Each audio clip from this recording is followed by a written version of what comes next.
One of the things I do early on in the class, and this is a pattern I know, I will say that for everybody who wants to ask a question, however stupid they feel, there are 20 people who will wish that they had asked that question once the question's been asked.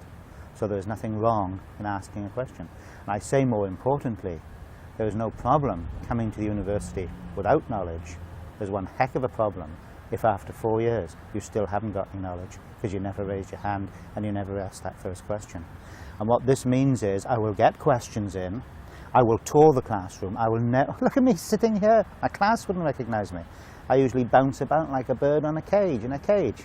But I visit everybody in the class at least once in a class period. I try and visit them 2 or 3 times.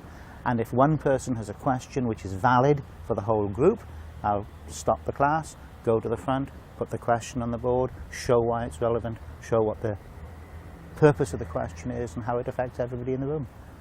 And that may be a 10%, 20%, 80%, 90% of the room. If it's a key question, up to the front, on the board, explain it to everyone.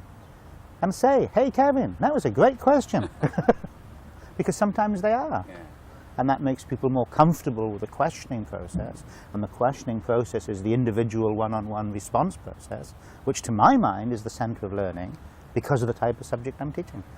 I think last year with 54 in intermediate grammar it was difficult, but yes, we did it. It took me 3 weeks to learn the names instead of 2 weeks to learn the names. If there's 20 in the class, I can learn the names the first week. If there's 12, I can learn them the first day. So yes, it does put more effort on you as a teacher. It costs more, yes.